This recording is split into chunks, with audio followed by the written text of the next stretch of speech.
Pink cloud. So I asked her last night at her graduation prom, and she said yes. We're going to be married in August. Wow, married? But she's just finishing high school, and you still have 2 years at the university. That's a tough road, Larry. What are you going to use for money? Well, Sue's folks were going to pay something to put her in junior college here in town for 2 years. So we'll have that. But instead of going to college, she'll get a full-time job in campus town. Say she doesn't care anymore about education. So with that and my part-time job, we'll get by. Uh-oh. Here's Sue now. You two probably want to be alone.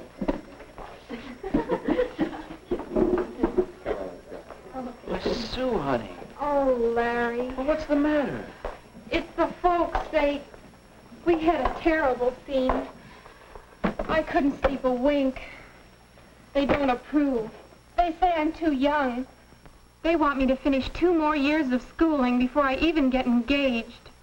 Oh, Larry. Oh, buck up, sweetheart. They can't stop me.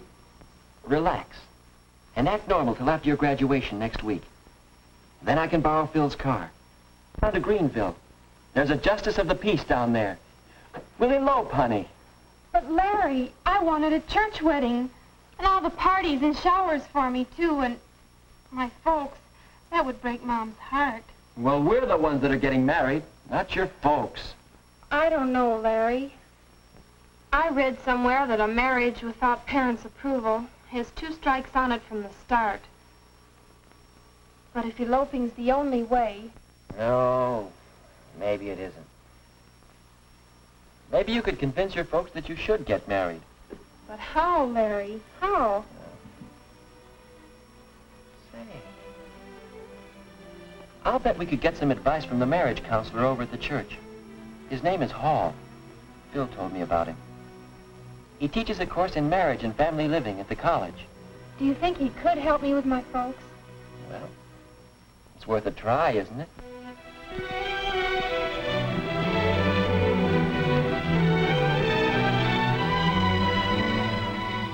My folks don't understand the way I feel.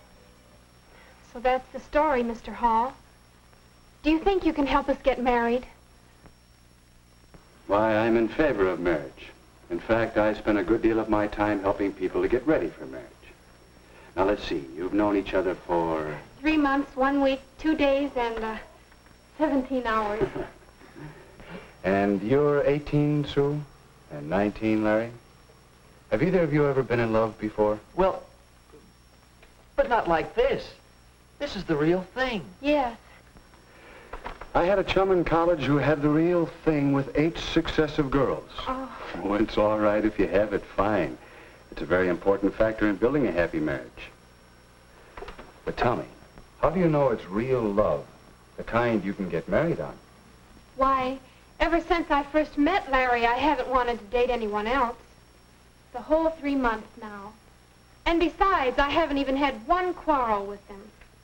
No quarrels? Why not? No differences of opinion? Or no opinions? What do you talk about on your dates? Oh, movies and popular songs. Orchestras, dancing. And Larry's chosen profession, engineering? no, I don't understand any of it. I don't like to hear about it. Why, Sue, honey, I didn't know you felt that way. Well, it seems you two may have some things to talk over and settle. Might well ask yourself some questions before you get too serious about marriage. Well, what do you mean? What sort of questions? Well, questions for Cupid. You might say he should ask them before he fires those arrows. We call this Cupid's checklist. First, do you have similar backgrounds, similar bases for your ideals and standards? Second, are you real friends, comrades, pals through thick and thin? And third, do you both understand marriage? Oh, not the kind in most movies or in most popular songs, but the real everyday kind of marriage, between real people. Do you understand it? Well, golly, Mr. Hall, I don't know the answers to all those questions. I just know that I'm in love with Sue. Is that bad? No, that's good. Sure. And it's good when you recognize that you don't know the answers. It's a good sign. I don't know. I think we're friends. And maybe we can understand marriage, but backgrounds, how do they affect getting married? Well, come over here a minute. Perhaps I can show you what I mean. What's that? I call it a marriage development board. It represents the psychological distance between a husband and a wife from the time they are born until they die. Yeah, but what does it all mean? Well, let's set it up for you and Sue. When you are born, you inherit a great many differences from your parents. That's part of your background. That makes sense, all right. Now, as you grow up, you each develop separate and unique personalities. Your mental growth, your emotional outlook, your standards and ideals.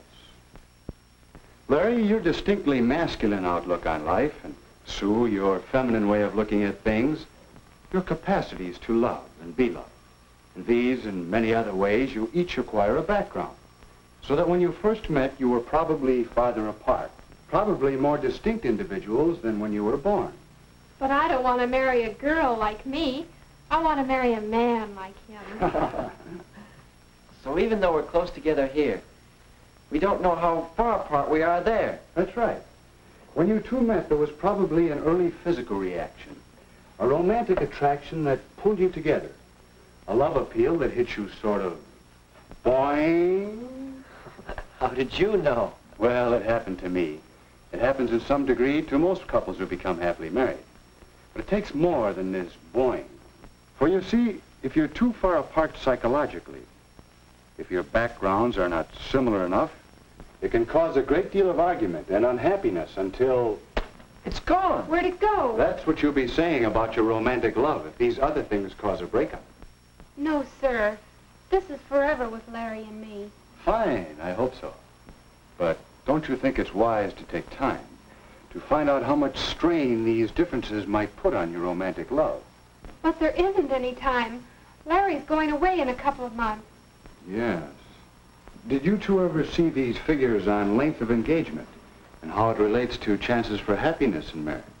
No. Two separate studies showed the chance for happiness improves with a longer engagement period. It's fair for 6 months, better for a year or 2 years. Is that because there's a better chance to find out some of these differences and become real friends? Yes, a chance to find out if your relationship will wear well. Yes, but can't we settle these differences after we're married? And if you aren't successful, before you become too deeply involved, find out if the distance might turn out to be too great. Here's another angle that should interest you both. How age when married affects the chance for happiness. You can see that the chances are better after the man reaches 21 or so.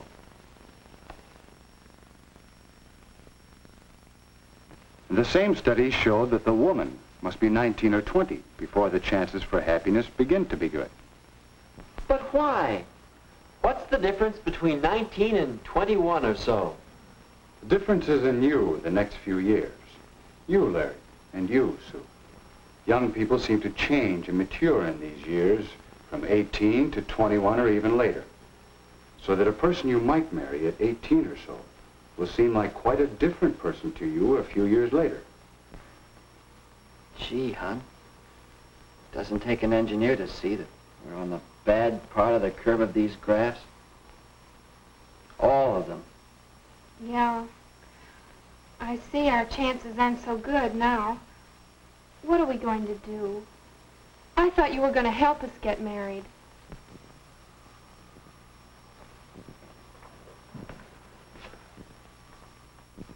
I believe I can.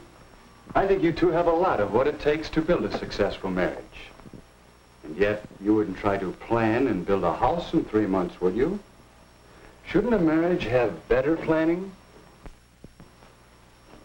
If you two are going to build a successful family team that will last for 40 or 50 years,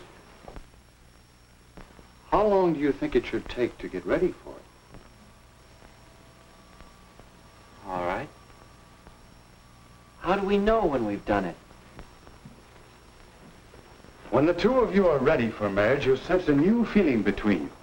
The two of you united as a pair, thinking as one unit, acting as one unit, in the building of a marriage and a new family. Your sense of pairedness shows up in the way in which you consider what's best for the pair of you over what you want individually for yourself.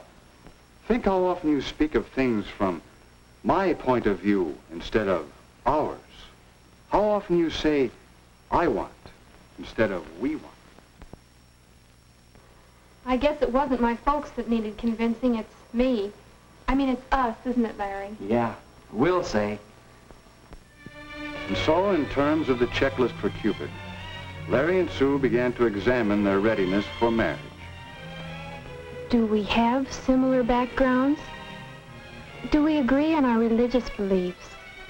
And have the same feelings about religion in general? Do we have the same ideals and standards and tastes?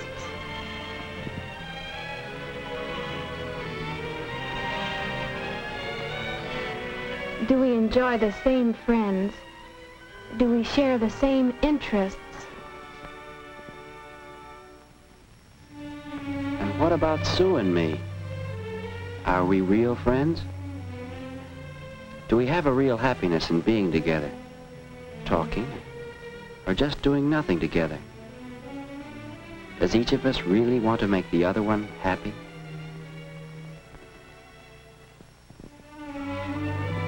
Do we have a real interest in each other? And a sense of pride in each other?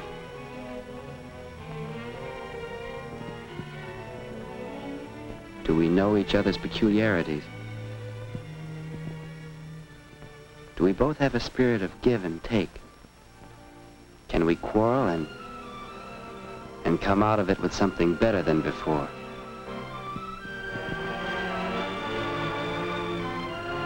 Do we really understand marriage? Do we understand the social aspects of marriage? Have we an understanding about money matters and how important it is to have enough money to do more than just get by? Do we understand the physical aspects and the family side of marriage? Do we know how much work there is to a marriage? And overall, do we have a feeling of paired unity?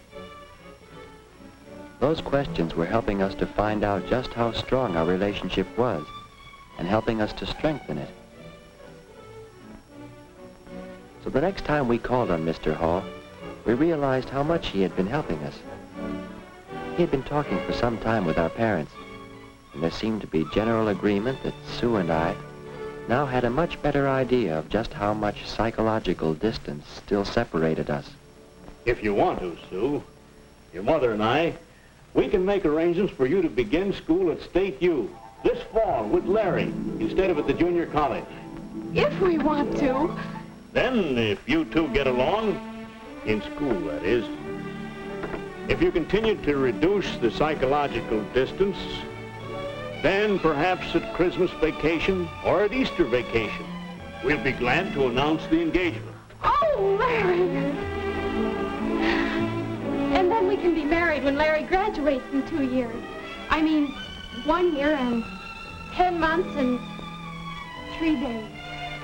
Yes, if the engagement period gives you two the opportunity to work things out together. If you both still want it. I guess you might say we're engaged to be engaged. And Mr. Hall, we both want to thank you. And say, now do you think we have anything more than Bang! Why, yes, I think you've made a good start towards getting ready for marriage.